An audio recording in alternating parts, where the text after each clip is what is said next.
I've got the spores, the sickness. There's the twins in my brain. Hello, everyone, and welcome back to the latest episode of the Kulset Chronicles. And of course, that means once again, it is my pleasure to be joined by Johannes. And boy, oh boy, we have some stuff to go through, don't we, Johannes, today? Yeah, we do. We do. It's been a long time since the last chat, and a lot have happened. A lot of stuff. It's been oof. The amount of stuff that happened to you in that tour is for someone Yeah, who's first time ever in the tour is probably quite overwhelming, isn't it? Let's be honest. yeah. It was. I mean, the tour in itself is crazy with everything around, and then things happening with me in person as well was. Yeah, it was a crazy Tour de France, and yeah, it's still a bit surreal to think about that I've actually did the tour because when you are in the race, you're not really thinking about that this is actually the tour, but then when you're done, then you see that wow, this was actually the Tour de France, and it was crazy because then now when I've done a race after the tour, even though San Sebastian is a World Tour race and also pretty big, it's like it's Mm. nothing compared to the tour. So yeah, it's been some crazy days or weeks and months. Looking back on it, how do you actually feel about it? Your first experience at the Tour de France? Yeah, I'm a bit mixed feeling. I mean, the It could have tour gone was better, couldn't it? I yeah, think, yeah, really, it could have a been. little bit. Yeah, I mean, it started really good. I felt super good when I came into the race, but at the same time, I knew that with my crash in Sierra Nevada, I Mm. knew that I was maybe not in the best solid shape. I could get a great top shape, but I knew that since the last maybe 5 6 weeks into the tour was not super good, then maybe I would struggle a bit later in the tour. And Mm. yeah, of course, with the day one was super good, and then I had a pretty hard crash on stage two that set me down pretty much the next week, and then I had a super great gravel stage. But then I got sick on the rest day, and I really struggled the whole second week. And I mean, one of the days I think you can see on TV that I'm dropping before Fabio Jakobsen, and I think it was like one or two guys that were dropping before me, and both of those were DNF. So yeah, at my worst in the tour, I was really suffering with sickness, but then I got better, and the last week was I would say pretty good. I was just not strong enough. I felt that I was in good shape. I was just too tired. I knew that. I mean, I'm watching my power meter, and it's not super good. But yeah, I mean, it's the third week, so I think I just have to accept that I have to train more and do more grand tours to kind of ride like the best guys are doing, because they are just crazy that they can do the power they are doing in the second and third week. It's crazy. You see the stuff that Pogacar did, and it's Yeah, not even his, let's be honest, it's not even his peak power, is it, as well? Which is yeah. even more insane. But yeah, going back, the suffering, how did you manage to cope? Did you like have a coping mechanism to get through the suffering? I was just really just thinking about how much I've dreamed of riding the tour. I Mm. mean, it's been my dream for such a long time, and also I think about every other kids that are also dreaming of the tour, and every riders that are also want to do the tour. So I kind of just really want to honor the Tour de France and every other riders with kind of just suffering and just do everything you can to just finish, because just to finish the Tour de France is so big. So in my opinion, it's pretty crazy that people are just abandoning without any real Yeah. reason, because it's like I don't know, it's so many thousand people that are dreaming and of riding the tour and want to do the tour, and then to not do your best when you're actually so lucky that you're able to do the Tour de France. It's for me pretty crazy. So yeah, I was really suffering, but I just really wanted to honor the race, and also every other riders that are wanted to be in my position. Yeah, it's massive respect to obviously people like Cavendish as well. You could see how much it meant to him to even finish. Yeah, Obviously, we did the last Tour de France, and but yeah, yeah. a slight call out on the sprinters, I think I'd say, is it? Yeah, yeah, but I mean the sprinters are one thing. I think. I mean now Pitcock won Olympic. Mm.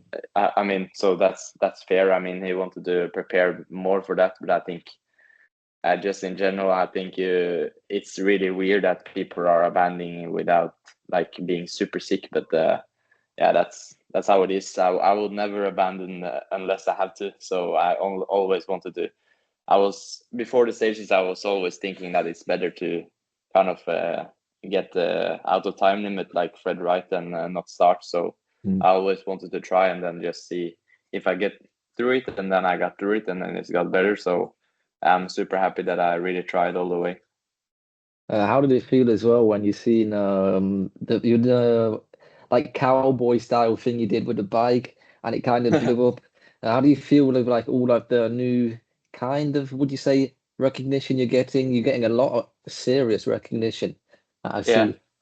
yeah. It's been a bit crazy. I mean, before I had like 10,000 views on my Yeah. reels, and now I had I think one of the reels had like 6 million views. So it's even though it's not kind of my video, it's only about me. So it's a bit crazy to think about how many people that are actually know about me. But Mm. yeah, I mean, when I'm back here in Norway, it doesn't really feel like I'm that famous, and that's pretty nice. I mean, Yeah, I think you I prefer that, wouldn't you? yeah, I would really prefer to kind of just be low key, and I try to always when I go out to not have the team outfit on, because then people will easier recognize you. But yeah, of course, in the summer I've taken some more photos and selfies with the people in Norway than I used to do before. So it's a big difference, but still I'm not as famous as I mean Abrahamsen. He must have Yeah, had a flipping out. Yeah. big difference from him. He literally probably top three, maybe top three of like recognition of the mo all the riders in the tour, which is Yeah, insane, hundred isn't percent. it? Yeah, yeah, I would guess so. I mean, just a day when we were just joking with the breakaway on stage three. I mean, he got like 15,000 followers on that day. So yeah, it's he has the difference he has before and now. It's crazy. I mean, he's he's really enjoying that. So it's I'm really happy for him. Yeah, I remember in February he was telling me saying, "Watch out for Abra," didn't you? Yeah, And which yeah, is, and now it's come full circle. So yeah, yeah. but yeah, going back to the tour, which aspects of cycling do you think you've improved on, Mm, if you had to pick something? yeah, I would maybe say positioning, just Yeah, like positioning with, for example, crosswind. I mean, if you can position well in the Tour de France, then you can position in every races. I mean, one thing is that it's hectic, but at the same time, I feel like yeah, in the Tour maybe people have more respect for each other. But just the power you need to kind of produce to just stay in position, it's crazy. I mean, it's the level is just so high. So for me as a little guy to position on the flats are just so hard. But yeah, I would for sure say positioning, just the position fights. I mean, I'm still pretty new to cycling, so I'm not always the best, but I really like feel confident in my bike handling, and also now with the tour, I feel like if I really go for it, then I can position myself well. So I would say maybe that's because my climbing was not super impressive in the tour. So maybe I would say positioning was better. I mean, on the gravel stage, I was pretty good. So but that yeah, was very kind of impressive. yeah, that was kind of a show there that I can position well and also bike handling good. So yeah. But like, going to the gravel stage, what was your thoughts actually coming into the stage? Was you like thinking it should belong in the tour or out of the tour? Yeah, I think I mean it's a bit mixed feeling because I understand for the GC riders that it's like you could kind of lose the race without even doing something wrong. But I mean the fun I had, and also I think a lot of the other riders and also the spectators must have been amazing. I think for me it was the most enjoyable day in the whole tour, and I think just if you, I mean, you always said that Grand Tour is for the most complete rider. So I think it's actually good that it's some Yeah. mixed races because yeah, I personally really enjoyed it, and I think it should belong to the tour. I think it's better to have a gravel stage and cobbles because Cobble is gravel is way more dangerous. yeah, Yeah. exactly. I mean, gravel is just like, yeah, of course it's hectic into the sectors, but it's more like it's just harder to ride than on the road. While on cobbles it's super dangerous, and Mm. I think it's more of bad luck in cobbles, where in gravel it's like, yeah, you can have a puncture, but it's pretty few crashes on gravel. So in my opinion, you should have more gravel and less cobbles. And also I think to have it on stage 9 was super smart, because then people are already tired after 8 hard days. So the position fight is less dangerous, and you kind of stretch out the peloton before than you have on the Ironbag stage on stage 4 or 5, because then everybody is still fresh, and you could like see that it's yeah, more teams that are able to stay in front for a long time. So I think to have it on the last day in the first week was really smart. Yeah, it was actually clever for once by the organizers. Yeah, But yeah, I don't know. Next year, I think May is in the region where there's a load of couples, isn't it? With the Grand yeah, Depart in what's it called now? I think the isn't it Lille? Dunkirk. Is yeah, I think around there. Dunkirk. Yeah, Yeah, yeah, yeah, Lille, yeah. Dunkirk I don't around know, there. but I think it's. I think I saw somebody saying it should be a Ironbike station stage 1, but then I saw it was not going to happen. So I guess it's maybe not happening this year. But yeah, I hope they will do more like this. Like also in the Giro with the gravel stages, there have always been really enjoyable to watch. So yeah, it's hectic for the riders, but you always have to think about who are kind of watching this race. I mean, it's the viewers that makes us able to ride the Tour and the Giro and everything. So I think you also have to look at what the viewers are saying. Yeah, exactly. That produces the money, doesn't it? At the end of the day. Um, Yeah, but yeah, going back again to the Tour de France, was the team happy about how the Tour de France actually went? Because I know how much the team was trying to achieve the goal of a stage victory, and it yeah, was close on numerous occasions, wasn't it? yeah. I think on the after party, we were actually Tour actually asked us about what we were, yeah, what we thought we how well it was going, and I think almost all of us said 4 out of 6. Well, he said 5, I think. And then, since if we had gotten a win, then the tour would have been insane because we did so well Mm, outside of it. But of course, since we didn't get a win, and that was kind of our main goal, then you can't give us a six out a of six. maximum, So yeah. it was really good, but yeah, of course we missed the stage win that we wanted, and that makes some teams that were for sure much less good than us, like Total. They are maybe even more successful in the tour than us because they got the stage win, and then they are like on 19 out of 21 stages you're not seeing them at all. While we were there almost every day, so that's why I would say it was really good. And then of course for me it was not super good, but it was solid. I mean, one of the main reasons of me running the tour was to get that experience. So, and I got a lot of that. So that was really good. But yeah, I would say the way Abra rode, and also when Kort had the legs and Christoph in the sprints, and also Tobias maybe crashed out of potential stage win. I mean, it was of course very solid. Yeah, it was close cigars, I'd say, is one of it, let's be honest here. Yeah, And as well, I even Abrahamson on stage 2 as well, with his not for yeah, Vatalan turning into a demon. And still, how Abra actually managed to come back the first time around on the San Luca was crazy. I was watching yeah, my friend here, and he was saying Abra's going to get dropped here. He's too heavy for this. He's too heavy. And I yeah. was like, nah, he can do it. And Yeah, then, yeah, but that's it. It's ridiculous. I mean, when you have, I don't know what he has, but he probably have almost 450 or more on FTP. Then, I mean, even when it's deep, you're still going fast. I mean, on the, I think he was the Bonnet stage. mm, Then he was attacking before the climb, and he had a bit of a gap before the, I don't know if it was called it Turini and or what climb it was. Then I was I was a half a minute behind the front peloton at the top. I mean, it was the Jurgensen group was in front of that, but then it was the peloton, and then I was half a minute behind there. And then 500 meters from the top, then I looked behind, and then Abda was on my view. So he climbed with me on a like a 75-minute climb. So yeah, he just has so much power that even when it's uphill, he's going super fast. Does it like blow your mind every time, even everyone in the team you see it and you're like, what? How?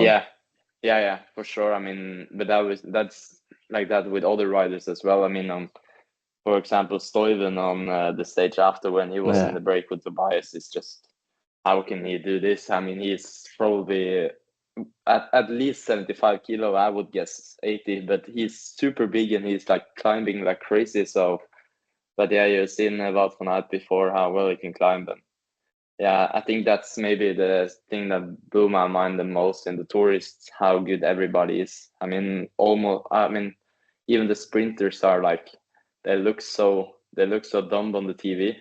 I mean, people are laughing of them of how how weak they are, but they are really strong as well. I mean, yeah, when you watch me, I'm having a really bad day, then all of the sprinters are climbing better than me. So yeah, I mean, the level and everybody's just so good. It's just that the Pogacar and the best riders are so good that they're making everybody else look stupid.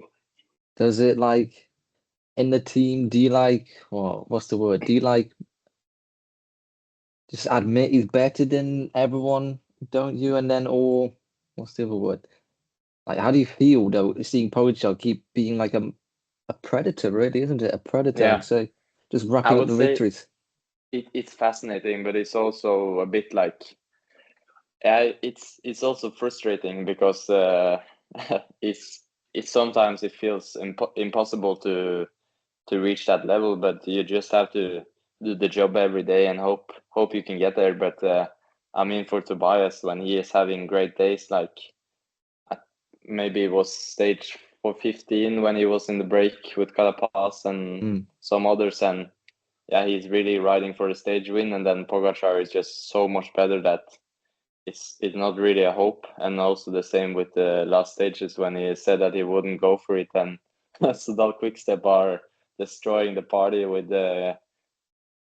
setting the pace, and then he's winning again. And also it's crazy when you feel like you're going all out yourself, and then you watch on the TV after the race and you look at Pogacar and he's not even breathing. I mean, on the Hotekam when he's doing, no, not the Hotekam, it was Plateau de Bay.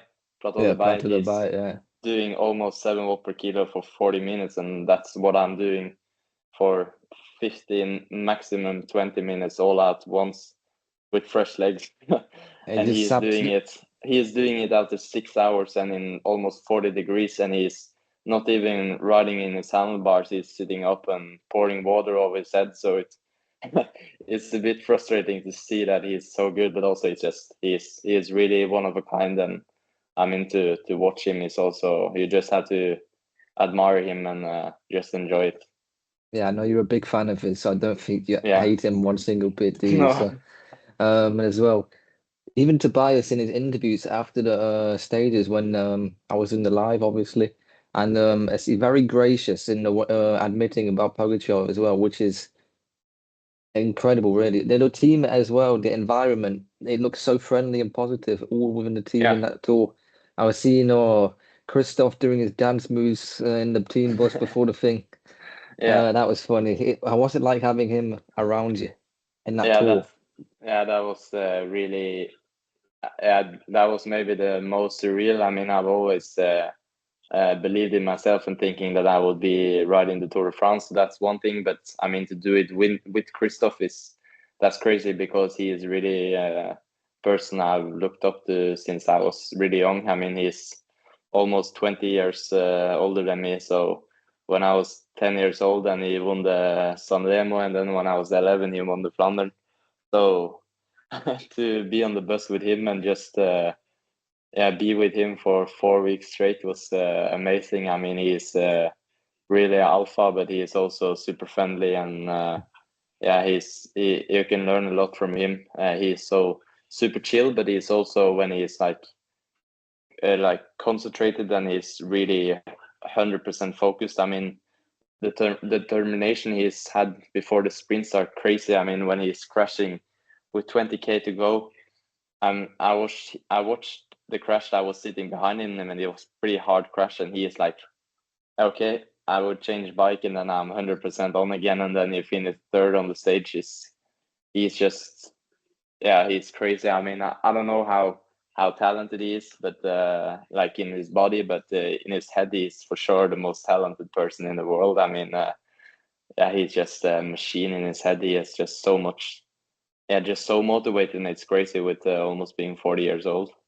Yeah, and then also you have Magnus Cort as well, another person to learn Yeah, from as well. Tobias as well to learn yeah, from. The core of the squad for you to learn is just proof.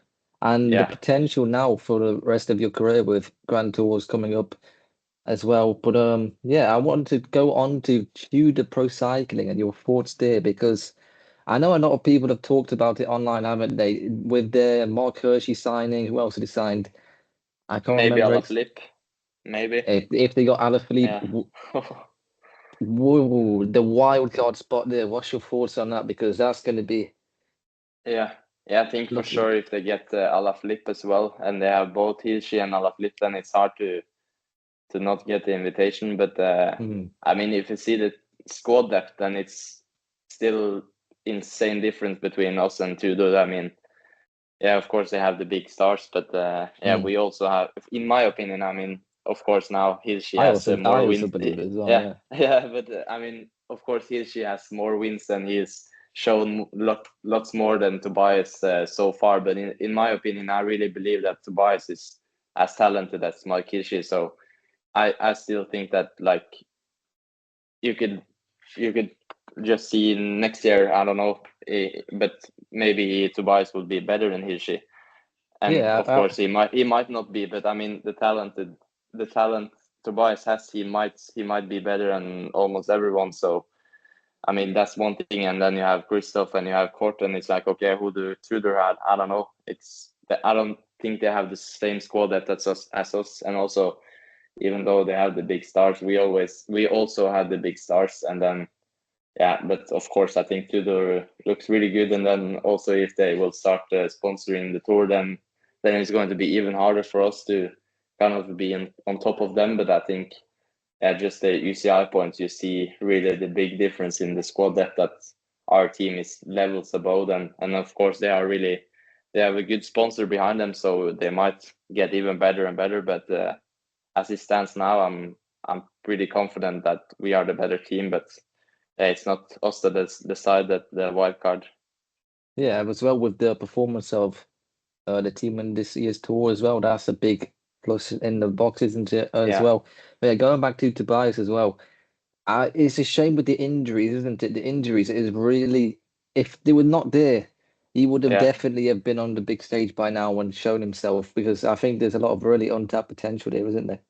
yeah. I think so. I mean, even though he's now, uh, I think he has birthday in one or next week, I think.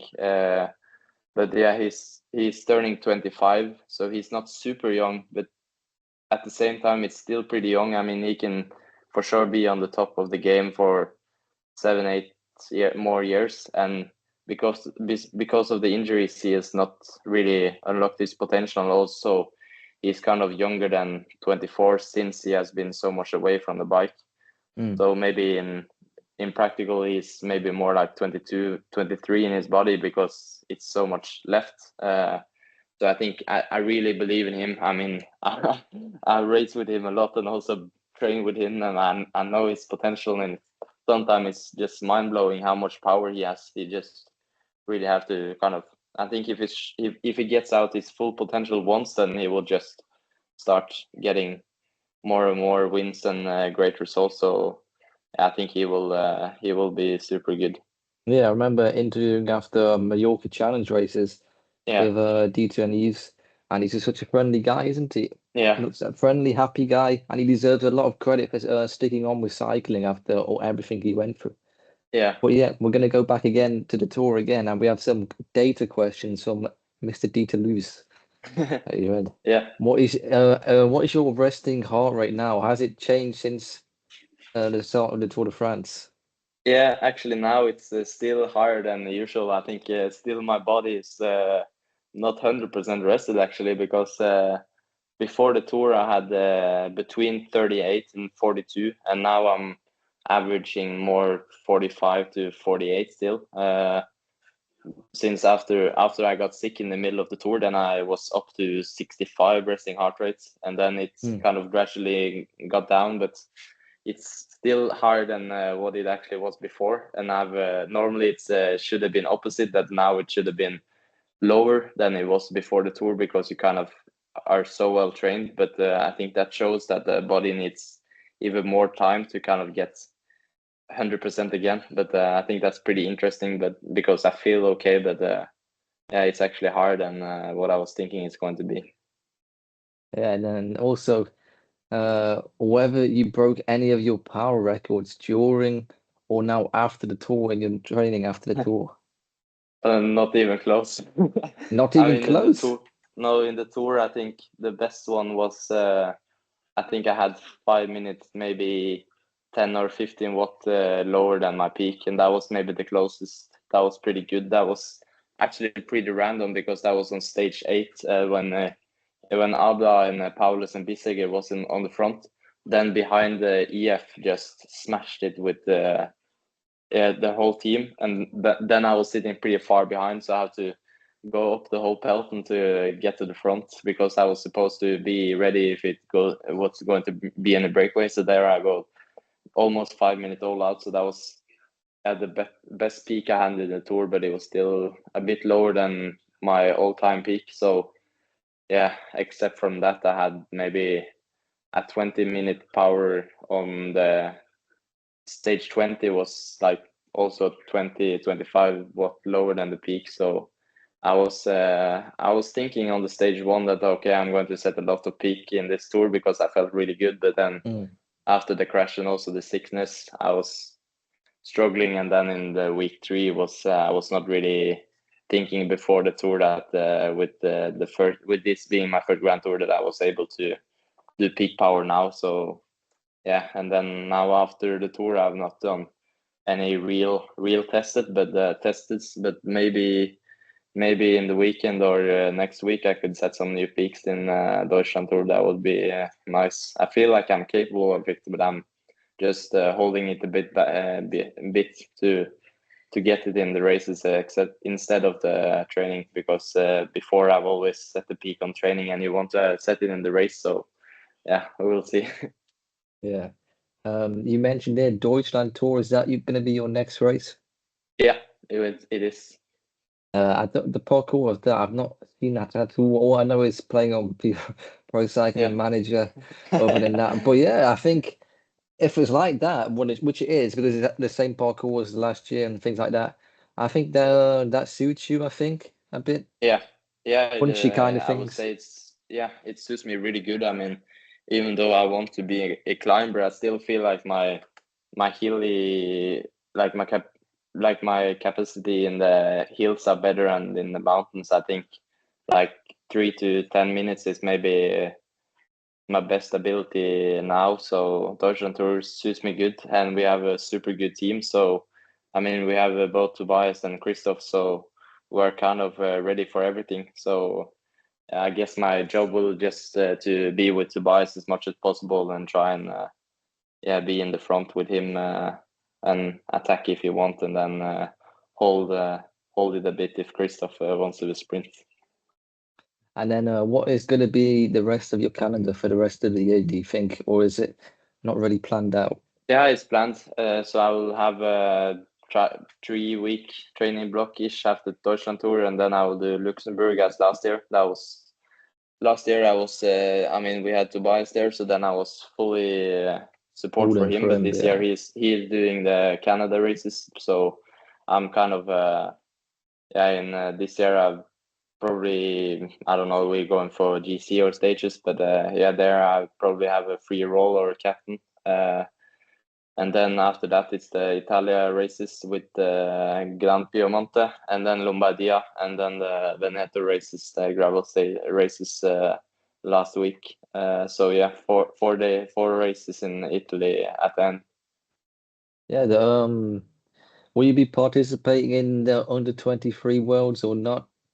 Yeah, I hope so. That is originally the plan, but I mean, I don't know if you know it, but the federation is struggling a bit. So I've Oh yeah, still yeah. not heard anything about the Worlds, but yeah, the plan before the season was to do the U23 and not the elite, because in the elite I would the goal would Yeah. probably just be to finish, so it would have not been that fun. But in the U23 everything can happen. So yeah, I hope Norway will do the Worlds, and then yeah, then I will do the U23 road race, and probably not the TT, because as I think it's pretty close to Luxembourg, so it will be best to just do the road race.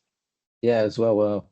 I've seen as well Rwanda as well. Next year, I don't know if you read about Yeah, that online as well. The yeah, federations, even Great Britain is going to be looking at sending the most minimum amount possible, something like that, which is yeah, crazy in cycling.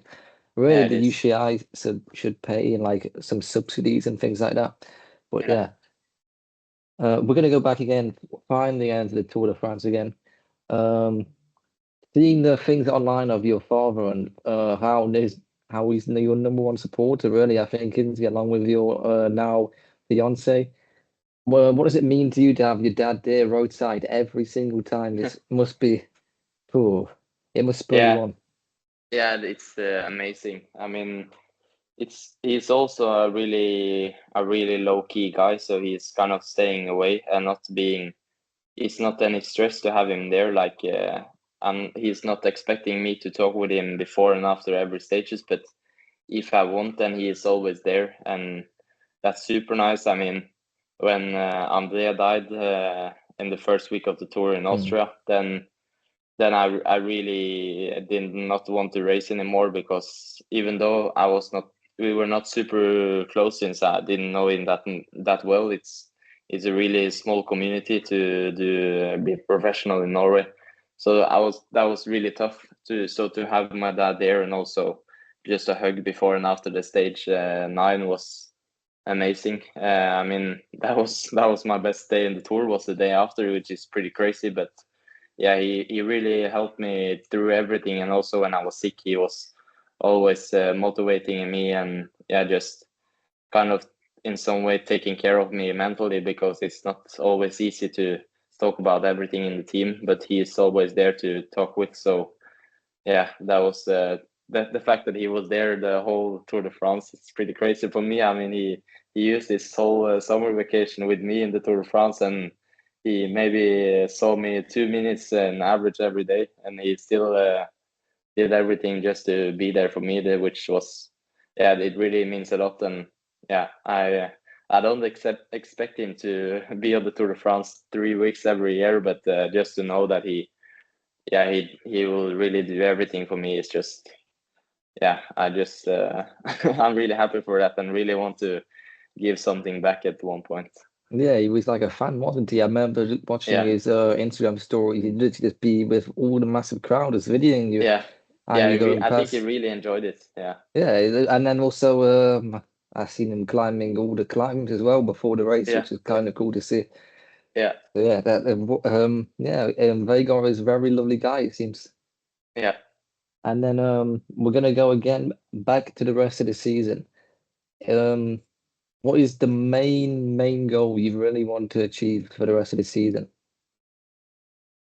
I would really like to do well in Lombardia. I think that suits me super good. I mean, it's kind of a mountain version of, I would say, mountain version of Liège. So yeah, that would to do top 15 there would be amazing. But yeah, I would definitely switch out my top 15 to have Tobias top 3 or top 5. So yeah, we'll see. But Lombardia is the main goal. I think we have a really good team, and with Tobias as our leader, he can do everything. Maybe except from beating Pogacar if he's doing that. But I think he's doing Lombardia, so to win will be pretty Yeah, hard. But I mean, Tobias can be one of the best behind him. And then of course I would just really like to kind of get the feeling that I'm racing at the front again as I did in the spring. Yeah, the tour was pretty hard to kind of mentally switch to just stay in the peloton instead of being at the front because the level is just so high. So I just want to get back to the fact to be at the front and try to attack as much as possible. And then yeah, I've not any real goals for like winning myself, but to just be on the team and when we win is something I want to do more this last months. It's a real shame as well. I was hoping to myself, yeah, you'd be doing the tour of Britain, but that's a shame because then I could actually come and see you. So yeah, Yeah, but maybe next year. maybe if that actually would also suit you as well, I think, as a parkour as well. Yeah, I know that is a bit punch. Tobias last year, isn't it, as well? Where yeah, he was expected. Was it Tobias last year? yeah. I think Tobias Se was second last year second, in the yeah, GC. second last Yeah, year, yeah. and Erasmus won a stage, and then yeah, I think it was the last stage where Tobias was pretty mad because he felt like he was blocked in the sprint. But yeah, I think he's one stage win and also Tobias second in GC, and I think it was Wout that won. So to be second behind him is not bad. Yeah, it was. We see it. I remember one of the sprints, what he did. Visma Lisa bike now, formerly Jumbo Visma, where I think it was Corey and maybe Wow when he was 1-2. Crazy. Yeah, I think so. Yeah, yeah. That was in my home region. So yeah. Okay. Yeah, so but yeah, now life as well for you. Viewers can now also see you're no longer in a cabin, are you? You're in a nice Yeah, rooms. So yeah, you want to tell the viewers about what's happened in your life yeah. since the We tour? after the tour, then we were 1 week at our cabin in just 1 hour outside of Oslo, and then me and my fiance moved to Trondheim, where she is going to study. So we have bought her a new apartment, and it's super nice. She has been just amazing with fixing everything, and when I got there, then basically everything was fixed. I mean, yeah, we didn't have a TV or something yet, but except from that, everything was. Just amazing. Just everything she has done with her father has been. I'm a bit blown away with how how nice it is. I mean, on picture it looks nice, but in my opinion, now in real it is even better. So I'm super happy, and I'm really excited of now trying something new. I think the weather here is maybe a bit shit sometimes, but the Yeah. roads, I mean, just the place is amazing when it's not raining. So yeah, I'm now training here 1 week, and the roads are amazing. It's almost no cars, and yeah, it's also super hilly here. It's on Monday I had a 3 hour rest day, and I had 90 kilometers with almost 2,000 climbing meters, and I didn't even try to have climbing. It was just up and down all the way. So yeah, I'm super happy here. Was the video of when you was telling your dad, was that in the same region or was that back in Oslo? Yeah, that was just out of Oslo, we're at our cabin. So yeah, that was the last ride we had together before I moved. So yeah, but yeah, I will try to. We have to try and have as much as possible rides together when he is visiting us here, and also when I'm back in Oslo, because we have always rode a lot together. Isn't part of your family also originally from the Trondheim area? I Yeah, think my I've dad seen is that before, yeah. yeah, Yeah. my dad is from here, so we live like 2 kilometers from my grandparents. So, and also I have uncle and aunties and everything like that here. So it's that's kind of a big bonus, since we would have moved anyway, but to have them here as well is super nice, since it's pretty far from Oslo. So to have your family here is very nice when you're because I really love my mom and dad, so to be a long way from them is a bit hard, but it's the same for my fiance. So for us to have my grandparents and also aunties and uncles and cousins is super nice. Yeah, you gotta have a great support net around you, which is what you Yeah, need, really, isn't it, as well, yeah, for an athlete like yourself. But because, ooh, I think maybe if he was without them, would you have struggled, do you think?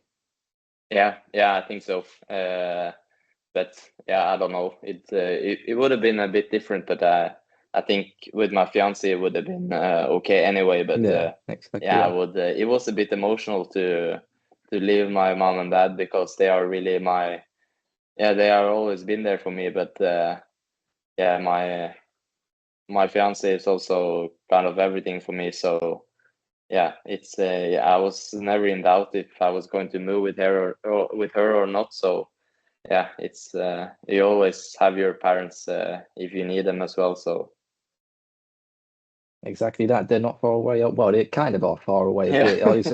Also in Trondheim is kind of far, isn't it, a bit? yeah, But yeah, the city life, is it better than Oslo, do you think? Or yeah. I would say oh, so since I'm not really enjoying that much of a big city. I mean, I'm super happy that I'm not from London or anything like that yeah, because London, I'm yeah. I'm I'm not the person Ooh, that really enjoy like big cities. And so I mean, we were super lucky with yeah, we lived in Oslo, but we lived on the outside. So we were like really, we had this city life, but also I mean, we were super close to everything, but also it was pretty chill and just quiet where we lived. So it's always been super nice there. But here it's like Trondheim is a city, but also it's not really. I mean, it's, I don't know, 100,000 citizens or something like that. And I mean, every roads here are super nice. It's a lot of cycling roads, and yeah, so far I've really enjoyed it.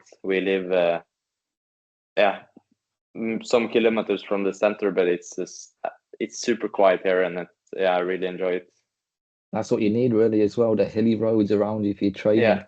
Just yeah, imagine what you can do now with all of that extra yeah. hills, man. You're gonna be a beast. But yeah, let's Hopefully. now also look forward to next year. Have you like maybe had a little look at anything? We've obviously seen people like Evan Nepal doing a run on Flandern. Do you think next year you'd also like to have a look at doing something like that? Because I don't see why not, you know. I genuinely don't see why not. Yeah. I think next year is a bit too early for me, Bit too since early, yeah, I think. we have such a good classic squad that it's not really any reason to kind of push me into it. I think we should kind of push Tobias into it before me, since he has more punch than me and he's a bit heavier and also he's a bit better than me. So I think he could be good in the Flandern, but yeah, for me, I think it's not really a reason to stress about it now. Maybe in some years. Even a But Milan yeah, San Remo, something like that. yeah, maybe I would. Maybe I can do Sanremo. I think I will for sure do Strade Bianchi next year. And Hmm. then yeah, I would really enjoy Sanremo, but yeah, we'll see. I think A Strade Bianchi, yeah, as well, especially after your growl performance, and that was yeah. Yeah, I think oof. Strade suits me good since it's a hard race, but also it's not a monumental distance. It's, I don't know, 170, 180, and that maybe Isn't suits me it a bit better. maybe a bit more? I think they Yeah, put it up, maybe it didn't was they? 200 They this year. yeah, 210 maybe. I Yeah, think they put it up yeah. to But with still, more gravel. it's one hour less than Yeah, Liège, and one that hour makes less. a Yeah, pretty big difference. So yeah, hopefully, or pretty sure I will do that, and I'm looking forward to that. And then the rest, I guess, it will be pretty similar to this race. I mean, this year, I mean, of course, some different races, but I think in general, yeah, a lot of the same, and kind of had the same build up, and then try to maybe add a extra altitude camp and maybe avoid the crashing on the last bulk. But yeah, and yeah, then also maybe a trip to Africa as well could be yeah, on the cards yeah. I with hopefully, obviously Rwanda I think, if yeah, I think people can afford it. yeah, the race will be pretty hard with a lot of climbing meters, so Yeah, I would really it's enjoy. I crazy. mean, I don't think I would have gone to Rwanda myself, so to kind of get that checked off would be super cool next year. Yeah, I remember watching a Top Gear special. I don't know if you've ever seen the Africa Little, special. no, He was too little for it. You yeah, got to I watch guess so. that. But yeah, Rwanda, crazy, and the fans as well. That is going to Yeah, be an absolute insane thing. And I think afterwards is Montreal. But yeah, you mentioned also that Tobias is doing the Montreal races and Canada races this year, isn't he? That's going to be. I know Dieter's going to like the sound of that. That's yeah, all I'm saying. yeah. I think he can do super good, and also Tiller will do them. I think Mm. it's one of them that suits kind of the punchy classic riders best, and then the other are more like climbing puncher kind of races. So yeah, but I don't know if I'm going to watch it on TV because I think it goes pretty. I don't know if it is pretty early or very late, but It'll be I guess it's pretty. late. It'll be Yeah, late, yeah. yeah. Not that late. I So think maybe around 8 o'clock, yeah, 9 okay, o'clock. yeah, I think I yeah. remembered. Who won it last year? Was it? Oof, oof. Costa Floa, was it Yeah, it one was of them? Costa Yeah, Floa. yeah, Your cycling knowledge of yeah. remembrance is crazy. Albert Costa Floa is a legend, so I remember Benoit his Costa wins. Floa. Yeah, But yeah, we're gonna I have now no wrap idea. up. Yeah. Wrapping up here, yeah. Out of 10, if you had to rate your tour, in my opinion, Paul, what I don't know if I don't want to be harsh because I know you went through it quite a bit. I'd say a 6, maybe. Yeah. There was a lot I of stuff would out of your agree. control, wasn't it? Let's be Maybe honest. 5-6 because I think if you look back now, it's I wouldn't have won the stage anyway because Pogacar won every mountain stages, so it would have been impossible. But yeah, I mean, I really wanted to do. I didn't expect to win a stage, or I didn't Mm, expect Tobias to win a stage either. But yeah, I would have, of course, liked to be more attacking and more more in the front with the better legs because I know what I can do, and I also with the power meter with the power I know I was far from my peak, so that's of course a bit disappointing. But yeah, with everything I went through, it was I couldn't really expect anything exactly else. right. Yeah. So just to finish it, and now hopefully getting a good boost after it in some time, then it will just really good experience, and I think it will be very helpful in the years to come. So yeah, I would say 5 out of 10, maybe 4, but yeah, I was the youngest in the race, so I mean you saw that some other young guys were struggling a bit as well. So yeah, it is what it is. Yeah, the youngest rider to finish a Tour de France. I can't remember. Rob Hatch said something about you in the time trial. What he was Okay. proper, yeah, he was proper saying how impressive it was for you. So, yeah. Yeah. But yeah, even for a 6 out of 10, and let's be honest, the potential there is insane, isn't it? Yeah. Yeah. It's not. And you wasn't even at your best. Yeah. I'm just really motivated to try and improve and yeah, just be as good as possible. Yeah, with the new talents coming through as well. Does that spur you on as well? You see Nono No, Wider. Have yeah, you no, I raced him? don't. I don't know if you've not raced Yeah, him, have you? yeah, I raced with him when he was first a junior. I remember him. He won Knock the Course when I did it. Mm. And then I'm actually a bit surprised that he's so good climbing now because in the junior he was super punchy, but he was not really good climber. But now he has kind of just improved his punchy to be a climber as well. So he's super impressive. But yeah, I'm not really thinking about the other talents because all of us have to beat Pogacar and Evenepoel anyway. So it doesn't really And matter Evenepoel. to yeah, it doesn't really matter to beat each other. I mean, I will ride against Remco for my whole career almost. So if it is another guy that are born in 2004, like Jan Christen, that are also super good, then yeah, then that's okay. But still, we have to be better than Remco and Tade. So I'm not really thinking about the other young riders. You just have to kind of get to the best ones. That's the perfect mentality to have, I think, as well, is it? You got if you want to be the best, you got to beat the best. Yeah, But then as well, we have the issue with the Norwegian team in the Tour de l'Avenir as well. That's Yeah, also down to the money thing, isn't it, or something like that? yeah, it It's is. a It shame is. because Nordhagen can't go and show his ability, tremendous ability and potential that he has. That guy is crazy good, Yeah, crazy yeah, good. he's super strong. But yeah, that's up to something like that. And then you, No, we were. It was in Bell. I said. I mean, originally the plan was to save me, Tobias, and me as long as possible. But in Bell, I don't know. I was just no way. I just felt that this is not the day at all. I really struggle with the heat, and also just I was not good. So I said early in the Bell that I don't have the legs, so I tried to go all in for Tobias into the next climb. I mean the climb where Sivakov attacked, and then Anders did super good to position Tobias, so we sat super good into the climb. But then I was kind of just done. So yeah, that was maybe 40k from the finish. That was also where Jonas Vingar dropped. So yeah, we were maybe 6 minutes behind at the finish line, and then we were just taken out. It was a bit weird since it was like 14k to the finish. So I think all of us were like, okay, we're going to finish. I mean, it's not really any reason to not, but yeah, they didn't want they didn't want us to kind of use extra time for for the race. So yeah, we were just taken out. So yeah.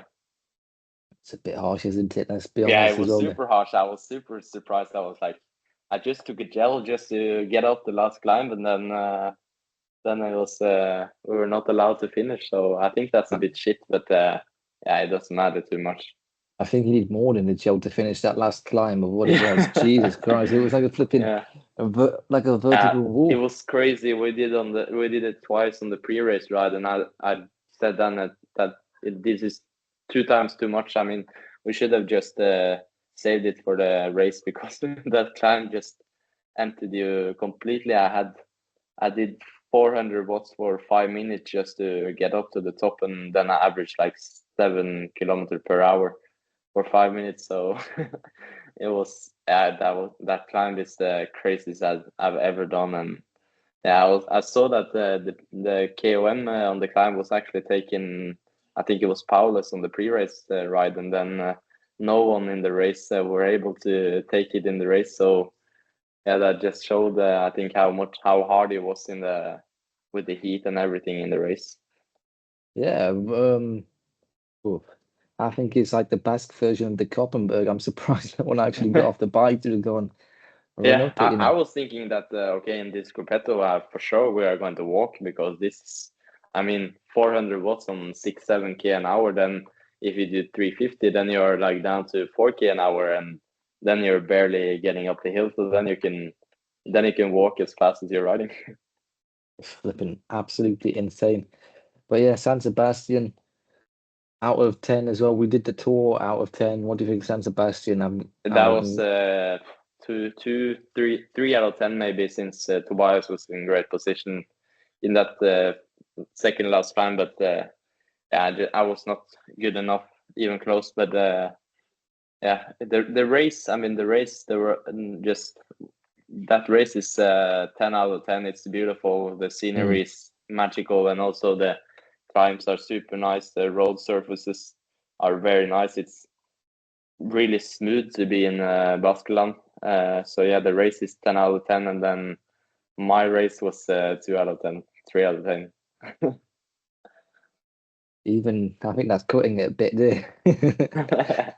But yeah, but I mean, I saw it was one from the tour that I was top 20, and that was Paulus, and then the second best rider that did the Tour de France was Tobias. So I think actually I saw people on Twitter were saying that it was.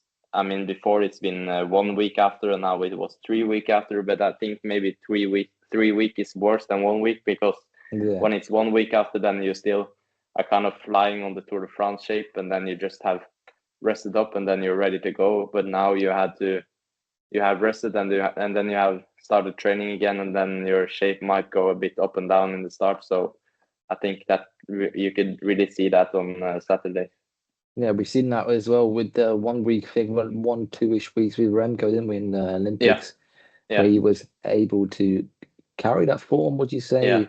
Maybe even in the road race, really. I'd say flipping Yeah, out. I was surprised Crazy. that he was doing that in the road race. I mean, the TT was perfect timing, but yeah, I mean, he's just yeah, it's crazy. Him on one-day races are just a different world. And then we also seen in the Olympic as well with Warren Schultz with his bike breaking and the car driving past him. That's poor fella, Yeah, man. That's yeah, that was not the issue good. with That no was crazy. radio. Issue with no radio as well, which is the most stupid thing I think I've Yeah, probably seen the UCI do, really, in my yeah. opinion. As well, I don't know if you've seen on X today with the rider in the Tour of Poland where he was in a ditch No, for about, and the guy was in a ditch there for I think one maybe 2 minutes, like seriously kind of hurt. yeah, I don't know what the update on his condition is personally, but they literally 1 or 2 minutes, that could be the difference, couldn't it, between yeah, getting saving medical yeah, yeah, attention?